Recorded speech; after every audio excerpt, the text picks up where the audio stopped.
Creative Cloud is a hub of Adobe Apps. How to use this app? In this video, we'll learn that. So, let's get into it. Alright, this is Adobe Creative Cloud. You can download the app from the website. We won't go through that. We'll just learn to use this program. When you open it and sign in for the first time, you have this main window.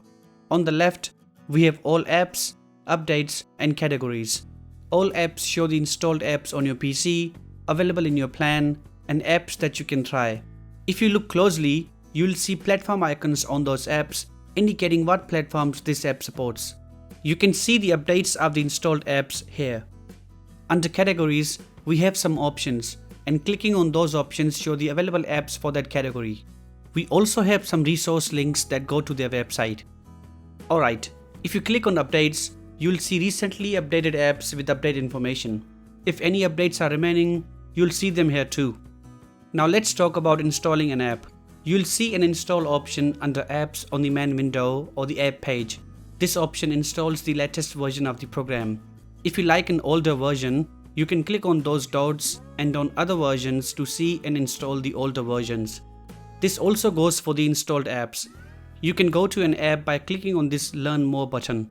This page shows information such as made with that tool, compatibility, articles, etc. Now, you can open the installed apps from here. When you hover onto one, you see many options such as tutorials, community support, and Adobe Live. On the top, we have platforms. Clicking on those show the apps that support that platform. For mobile apps, you can send a link to your phone to install the app, and under the web section, you can open an app in your browser. Alright, let's talk about the storage. With most Adobe plans, you get cloud storage. You can manage files in the Files section. This storage is not like Google Drive or Dropbox because it only supports Adobe file formats such as Photoshop, PDF, and Illustrator. You can upload files by clicking on this plus button and clicking on Upload. You can also open the uploaded files by clicking on one and clicking on this Open button. You also have some other options here. Let's move to Discover. In this section, you learn to use the Adobe Apps.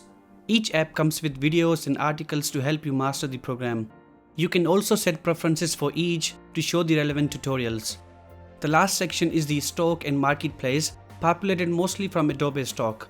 You can click on the category above and find the content you need. On each page, we have a search bar.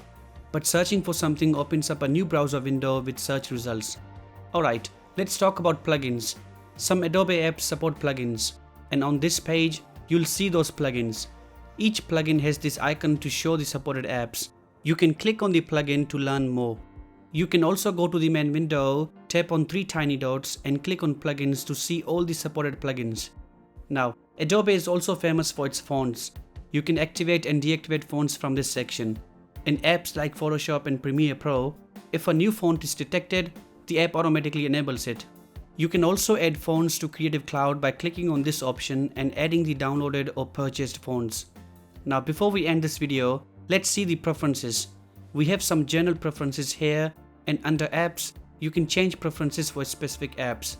You also have the syncing, notifications, and services down the bottom. The final thing I want to cover is installing an app. You can install an app from the control panel or go to those dots. Creative Cloud will then install it. Alright, this is it for this video. I hope it helped you learn Adobe Creative Cloud. Thanks for watching. Take care.